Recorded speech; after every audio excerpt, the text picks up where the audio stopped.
Alhaji Dangote, you are one of the major beneficiaries of the Nigerian roads. Have you been talking to the federal government about fixing all the federal roads and about how that will be beneficial to passengers? Because what happened in Edo State, where a young lady um, was coming out of, I believe she was coming out of a supermarket, and she went on an Okada and she was hit by one of your drivers. And it is alleged that the driver didn't even have a driver's license. That is fundamental baseline qualifications for you to be able to drive a car, not to talk of a truck. And she was hit, taken to the hospital. One of her legs was amputated.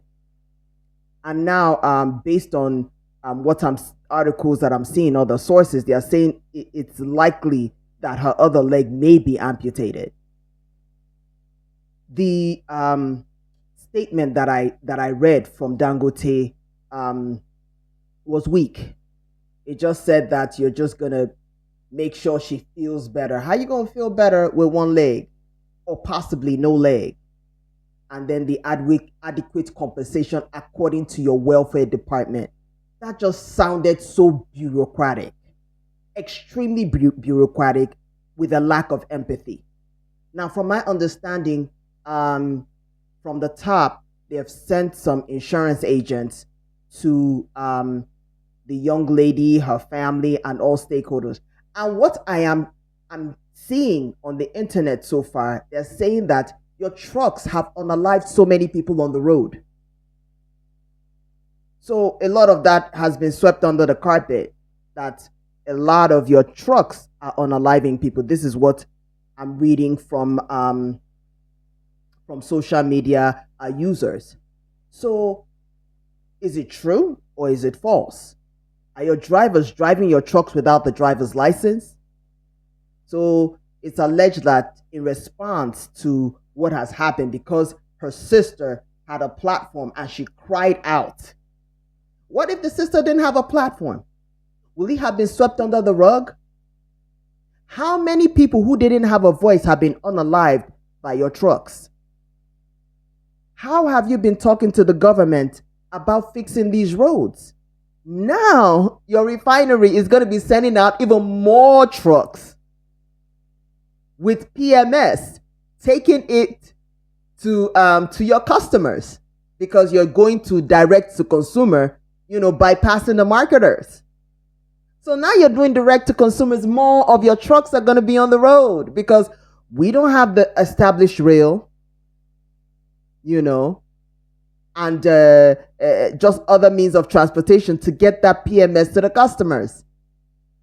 I'm not sure whether you have those depots that you can put your PMS in different parts, in strategic parts of the country, so that they don't have to go so far. So now you're going to have more of your trucks on the road. Are there going to be more unalivings then?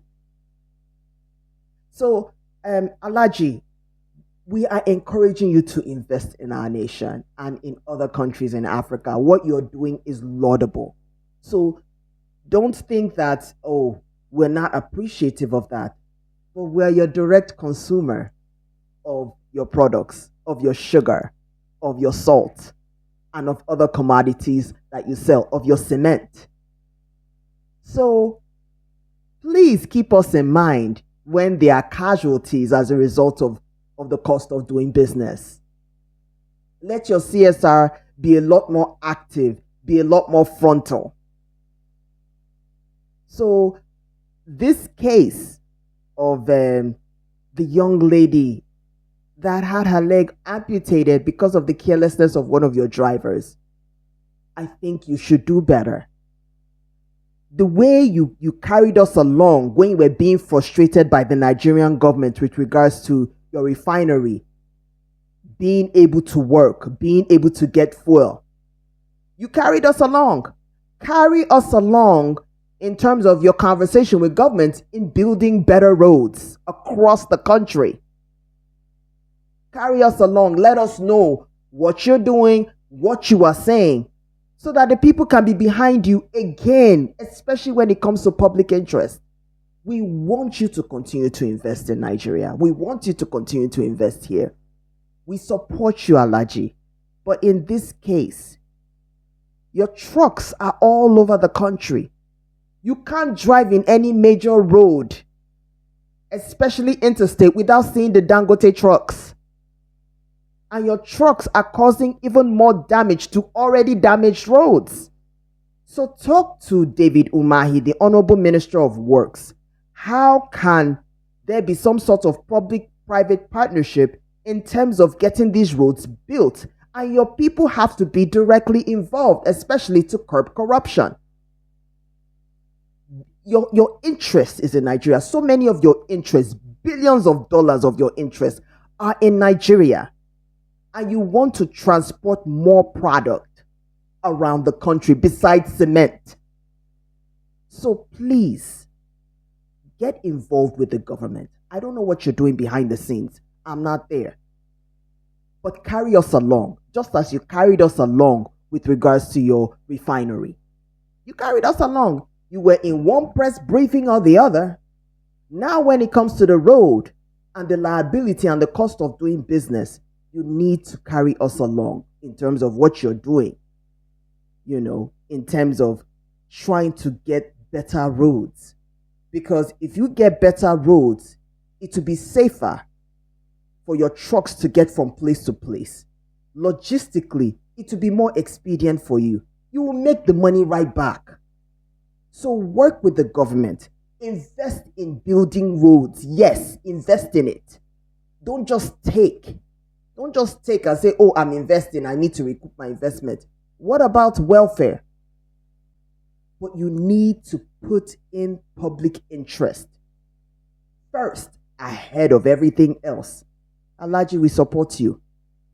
Continue to invest in our nation. We need it.